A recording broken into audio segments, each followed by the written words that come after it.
사사기 8장 말씀을 보시면 사사기 8장 말씀은 이스라엘과 이 미디안과의 전쟁 가운데 있었던 이야기를 다루고 있습니다. 뿐만 아니라 전쟁 후에 기도원의 일생에 대해서도 함께 말씀하고 있는 것을 볼 수가 있습니다.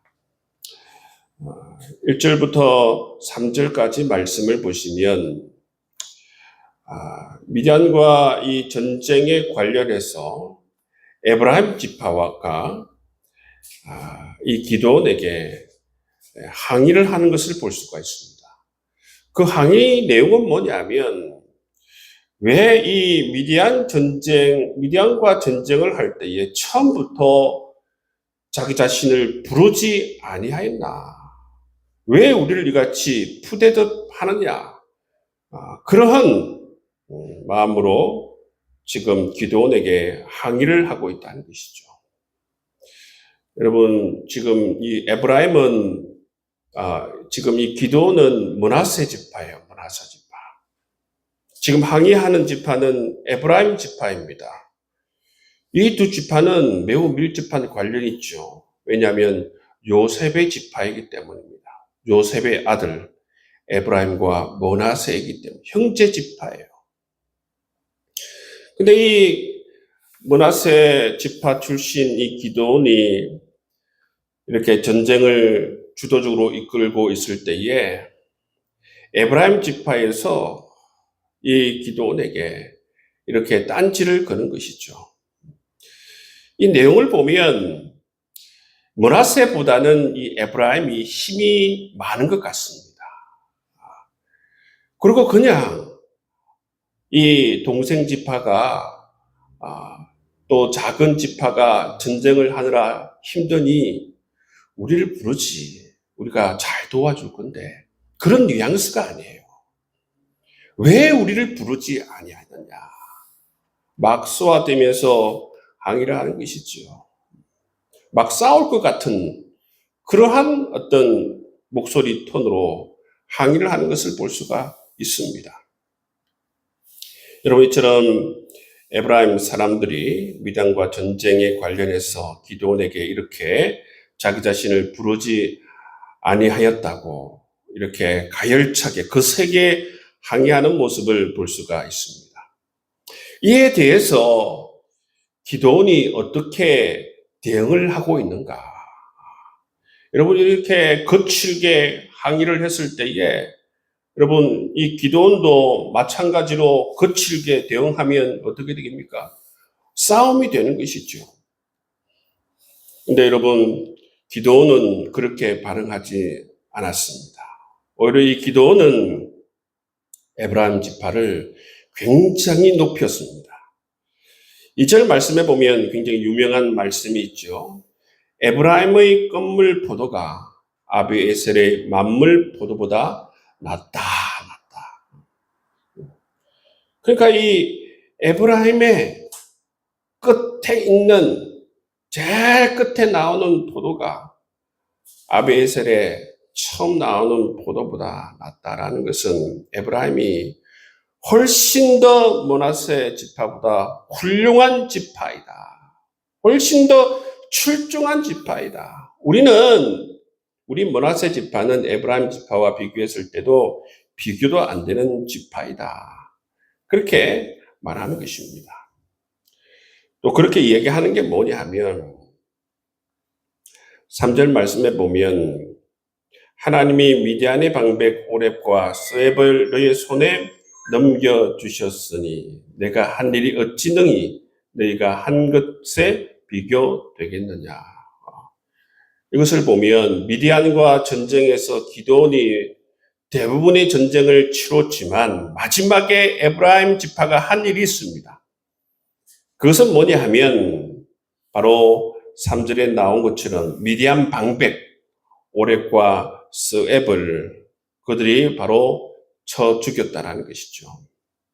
그것을 바라볼 때에 그것을 이제 이렇게 포도 비유로 말하면서 너희 지파가 행한 것이 그 공적이 바로 우리 므낫세 지파가 행한 공적보다 훨씬 더 크다라고 하면서 이 에브라임 지파를 치하고 있는 이 므낫세의 모습을, 기드온의 모습을 우리가 볼 수가 있어요.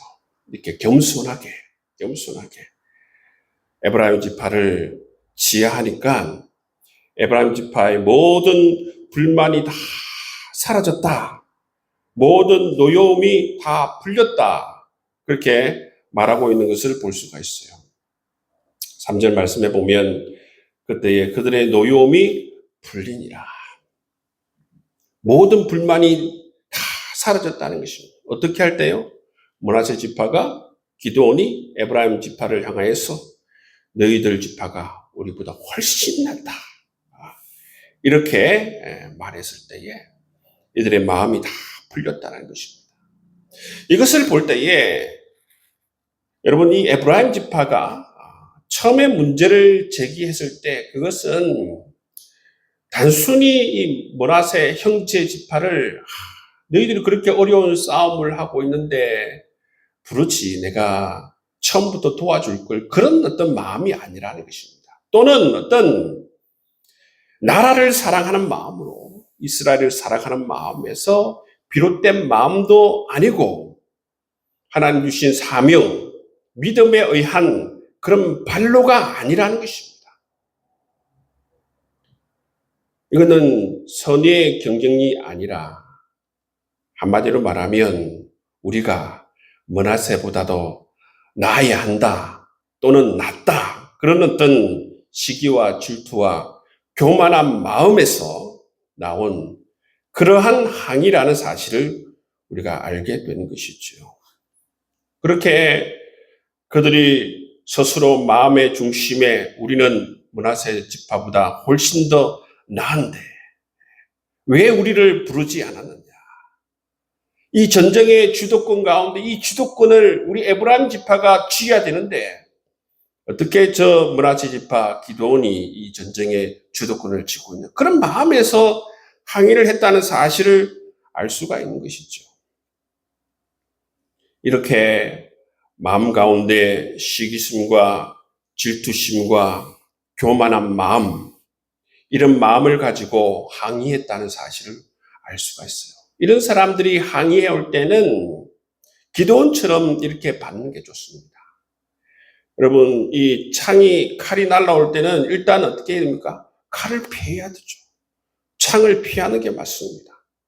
기드온이 겸손한 말로 자기를 낮추며 에브라임 지파를 높이지 않습니까? 그래서 그들의 모든 분노가 사라지는 것을 볼 수가 있어요. 어떤 사람들은 막 불이 일어나고 있는데 불이 일어나고 있을 때 막 기름을 붓는 사람이 있죠. 그렇죠? 그런 게 아니라 이 기드온처럼 겸손하게 자기를 낮춤을 통하여서 이처럼 분노를 누그러뜨리고 불만을 해소시키는 그러한 모습을 우리가 볼 수가 있는 것이죠. 이런 모습은 우리가 기도원을 통해서 정말 배울 만한 부분이라는 사실을 우리가 알 수가 있는 것입니다. 여러분 삶에서 보면 이러한 일들을 만날 때에 늘 여러분 우리가 겸손히 다른 사람보다 우리 자신을 낮추면서 우리가 하나님의 백성답게 평화의 메시지를 선포하며 그렇게 나아갈 수 있는 여러분 될 수 있기를 주님의 이름으로 축복합니다.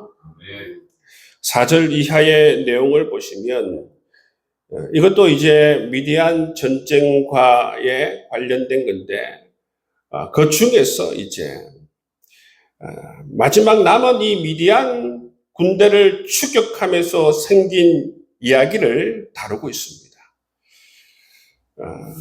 기드온과 이 300용사뿐만 아니라 함께 동참한 군사들이 이제 나머지 미디안 군대를 쫓고 있습니다. 그 가운데 이제 숫곳을 지나게 되고 그 가운데 분우엘을 지나게 됩니다. 그때 5절 말씀해 보시면 피곤하고 배가 굉장히 고팠던 모양입니다. 그래서 이 숫곳 사람들에게 뭘 요청을 합니까? 우리에게 떡을 달라. 먹을 것을 달라 그렇게 요청하는 것을 볼 수가 있죠. 그랬을 때 이 숙고 방백들이 뭐라고 대답합니까? 6절 말씀해 보시면 숙고 방백들이 이르되 세바와 살본나의 손이 지금 내 손 안에 있다는 거냐? 어찌 우리가 내 군대에게 떡을 주겠느냐 하는지라. 여기 보시면 숙고 방백들이 이렇게 얘기했다는 것이죠. 분우엘 사람에게도 우리에게 떡을 달라라고 했을 때도 8절 말씀해 보십시오. 8절 말씀에도 똑같이 분우엘 사람들의 대답도 숙고 사람들의 대답과 같으니라. 분우엘 사람들도 그렇고 숙고 사람들도 그렇고 여러분 이 기드온과 이 300용사에게 떡을 줄 수 없다. 그렇게 얘기한 이유가 뭘까요? 뭐겠습니까? 왜냐하면 자기 자신들이 볼 때는 전쟁을 지금 누가 이길 줄도 모르고 있는 상황 가운데 있는데, 그렇죠. 그런데 누구 편을 들었다고 한다면 어떻게 됩니까? 나중에 전쟁이 끝나고 나면 반드시 보복을 당하게 되어 있습니다. 이처럼 기드온에 의해서 보복을 당할 수도 있고, 아니면 미디안에 의해서도 보복을 당할 수 있기 때문에 이처럼 숙복 방백이 이 기드온에게 이건 매우 중요한 문제이기 때문에 묻는 것입니다.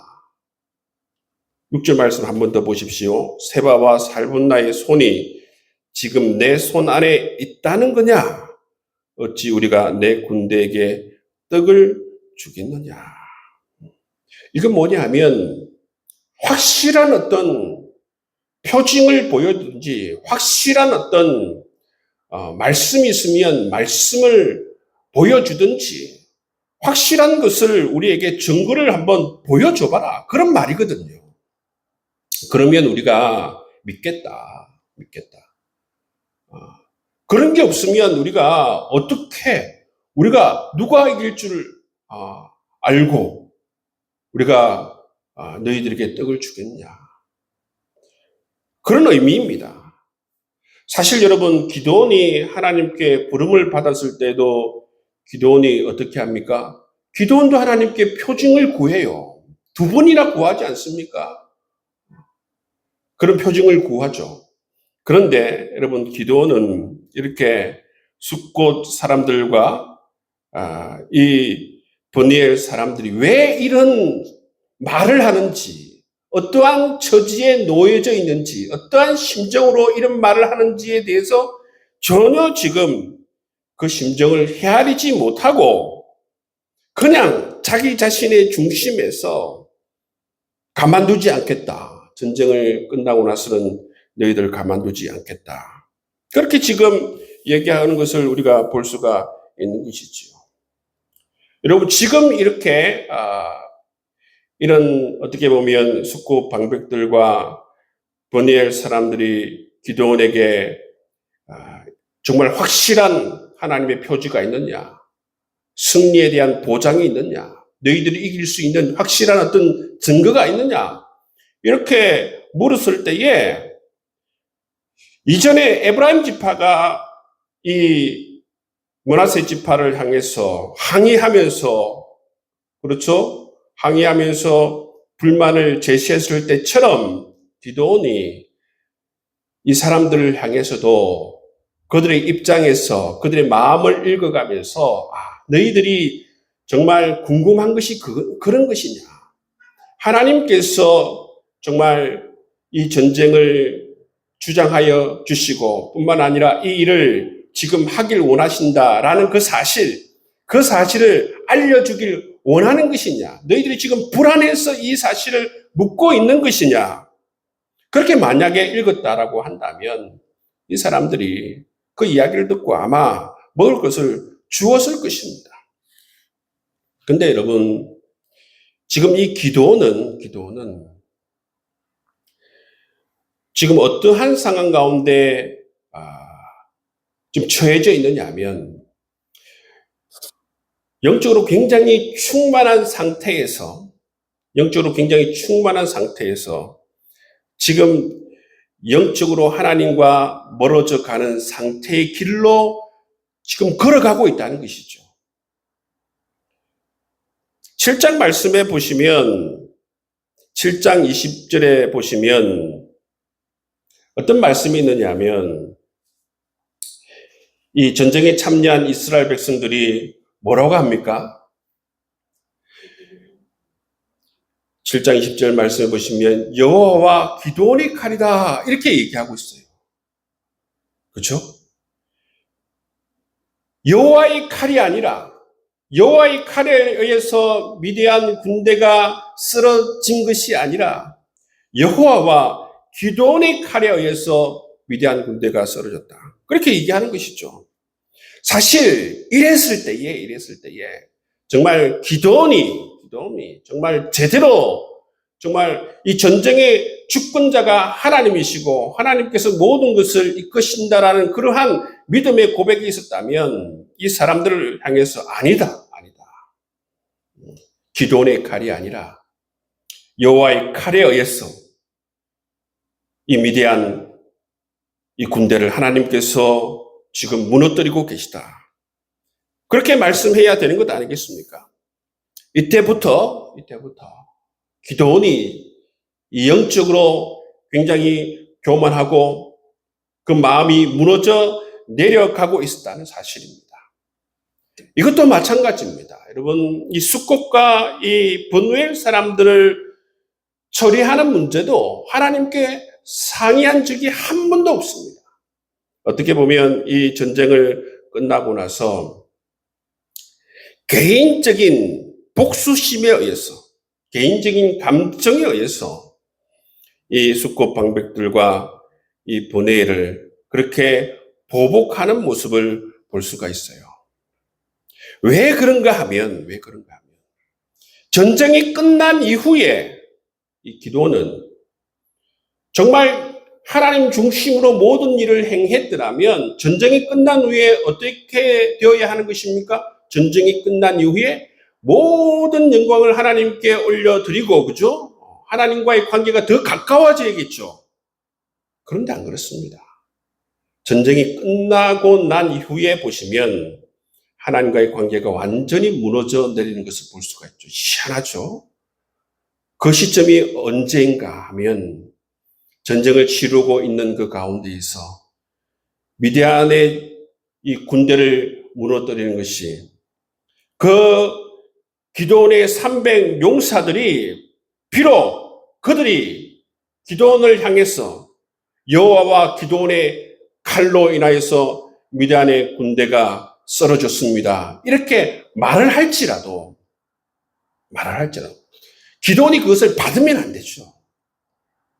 그때부터 이 기드온의 마음이 허물어져 가고 뿐만 아니라 이 숫곳 방백들과 또 이 브누엘 사람들을 이렇게 자기 자신의 개인적인 그러한 마음에 의해서 복수를 하는 것도 뿐만 아니라 여러분 이 지금 나머지 이 사람들 미디안 사람들을 잡으러 가고 미디안의 두 왕을 잡으러 가는 것도 하나님께서 주신 사명이 아니라는 것입니다.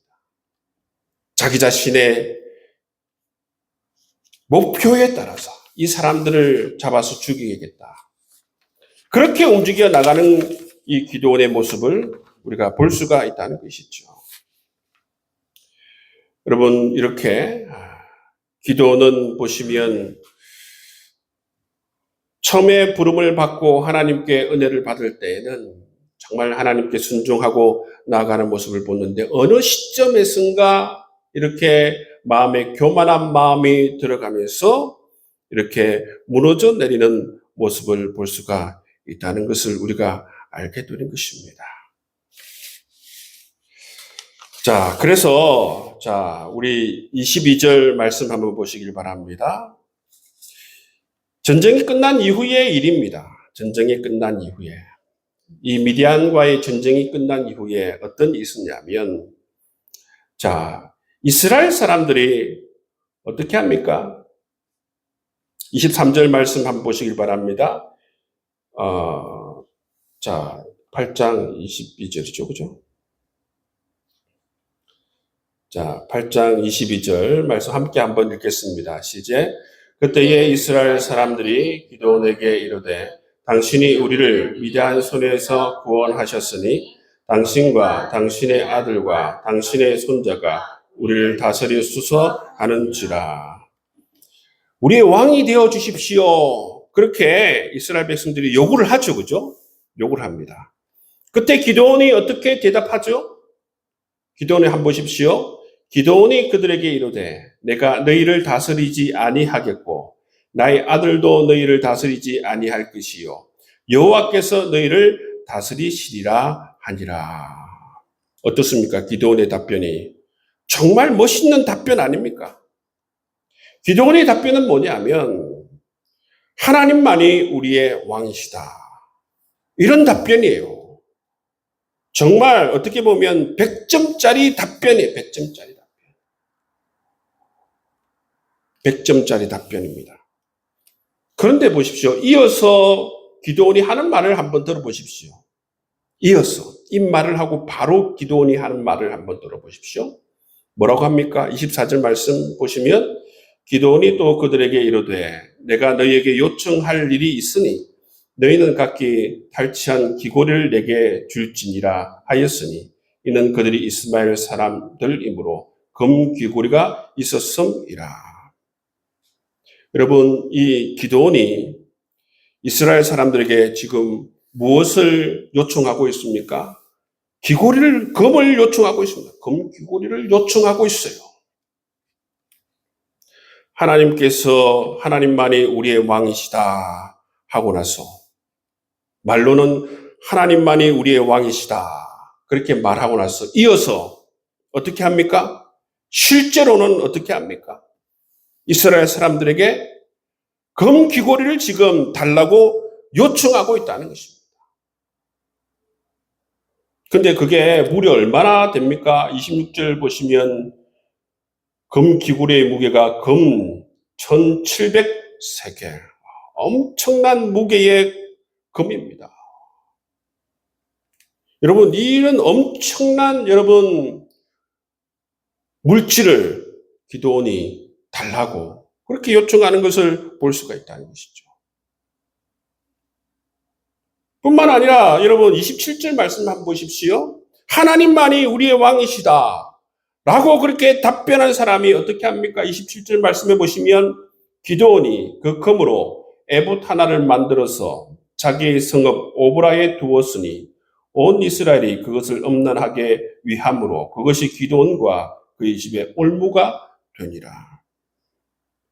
여러분 이 에봇을 만들어서 여러분 이것을 우상으로 섬기지 않습니까?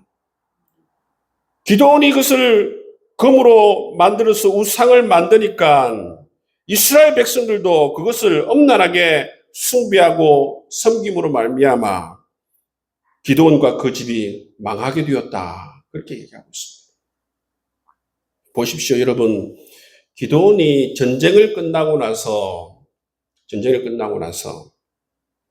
이스라엘 백성들이 우리의 왕이 되어 주십시오 할 때에 말까지는 정말 100점이었습니다. 말까지는. 하나님만이 우리의 왕이시다. 그렇게 말을 해놓고는 실제 삶에서는 자기 자신이 그래 내가 이스라엘의 왕이지. 그러면서 그들에게 정말 엄청난 금을 요구하고 정말 하나님 아닌 다른 우상을 세우고 섬기는 모습을 우리가 볼 수가 있는 것이죠. 이것이 바로 말과 그들의 행동이 유리된 삶을 우리가 보게 되는 것입니다. 여러분, 우리가 신앙생활하는 우리의 신앙의 모습이 신앙이 삶이 되어야 되는 삶. 신앙과 삶이 유리되어서는 안 된다는 거예요. 지금 이 기도는 신앙, 말과 삶이 완전히 유리되어져 있는 것을 볼 수가 있습니다. 하나님만이 오직 우리의 왕이십니다 하고 나서 실제로 그의 삶을 보면 내가 이스라엘의 왕이다. 내가 이스라엘의 왕이다. 내가 이스라엘의 왕이다. 미디안과의 전쟁, 그 전쟁은 하나님의 전쟁이 아니라 내가 잘했어. 내가 전쟁을 이겼다라는 것을 이 기드온이 인정한 것입니다. 백성들이 하나님의 칼도 한몫했지만 기드온의 칼도 한몫했다. 그렇게 기드온을 정말 부추기고 세울 때에 아니다. 그렇게 다 하나님께서 모든 것을 하셨다라고 해야만이 사실 그게 기드온이 살 길이었습니다. 사람들은 다 그래요. 뭔 위대한 일을 하면 다 사람들이 부추기지 않습니까? 그럼 그걸 받게 되면 그것이 독이 되는 것이죠. 사도행전 3장에 보시면 무슨 이야기가 있습니까? 베드로와 요한이 성전 미문에 앉아있는 안전뱅이를 고칩니다. 고쳤을 때에 사람들이 다 베드로와 요한을 주목합니다. 그럴 때 베드로와 요한이 어떻게 대답합니까? 어찌하여 왜 우리를 주목하느냐 이 말을 합니다. 어찌하여 왜 우리를 주목하느냐 이 말이 뭡니까? 우리를 주목하지 말라. 이 성전 미문의 안전뱅이를 치유하신 분이 따로 있다는 것입니다. 그분이 바로 예수 그리스도이심을 이 베드로와 요한은 그대로 드러냅니다. 우리가 고친 것이 아니다. 모든 하신 그분께 모든 영광을 올려드리고 자기 자신이 이 영광을 취하지 않습니다. 이것이 바로 베드로와 요한이 계속적으로 성령의 사람으로 쓰임받을 수 있는 비결이 되었다는 사실입니다. 그런데 여러분 이처럼 기드온처럼 그 마음의 한쪽이 무너져서 이처럼 사람들이 부추기고 당신이 잘해서 이겼습니다. 이렇게 했을 때에 그것을 받게 되면 한쪽 마음이 무너져 내리기 시작하면서 그들의 삶이 무너져 내리는 것입니다. 하나님이 우리의 삶의 왕이 아니라 내가 내 삶의 왕이다. 내가 이스라엘의 왕이다. 내가 잘해서 내 삶이 이렇게 유지되고 내가 잘해서 내가 성공한 삶을 살아가고 있는 것이다. 그런 교만한 사람이 되는 것을 볼 수가 있어요. 여러분 이 시대에 여러분 넘어지는 사람들도 마찬가지예요. 여러분 목회자들 가운데 굉장히 유명한 목회자들 여러분 치유를 하신다는 많은 분들 왜 무너져 내리는 것입니까? 끝내 하나님께 영광을 돌리지 않고 자기 자신에게 그 능력이 있다라고 그렇게 스스로 말하기 때문에 그 교만의 모든 것이 무너져 내리는 거다. 똑같은 맥락이라는 것입니다. 여러분 저는 교만은 자기 자신을 죽이는 것이고 여러분 기드온과 그 집을 망하게 한 것이 바로 이 교만이라는 사실을 우리가 기억해야 하는 것입니다. 사단은 이처럼 우리에게 교만을 불어넣고 올무를 만들어서 여러분 우리를 넘어뜨리려고 하는 것을 볼 수가 있어요. 기드온이 말이지만 말로서는 100점짜리 말을 했지 않습니까? 하나님만이 우리의 왕이시다. 하나님만이 우리의 왕이시다. 여러분 이 고백을 하며 살아갈 수 있는 여러분 될 수 있기를 주님의 이름으로 축복합니다.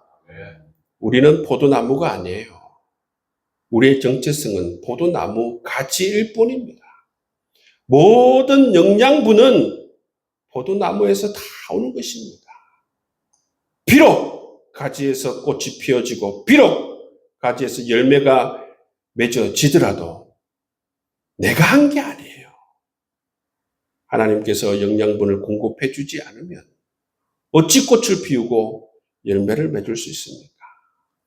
늘 겸손하게 모든 영광을 하나님께 올려드리며 살아갈 수 있는 하나님의 백성들 다 될 수 있기를 주님의 이름으로 축복합니다.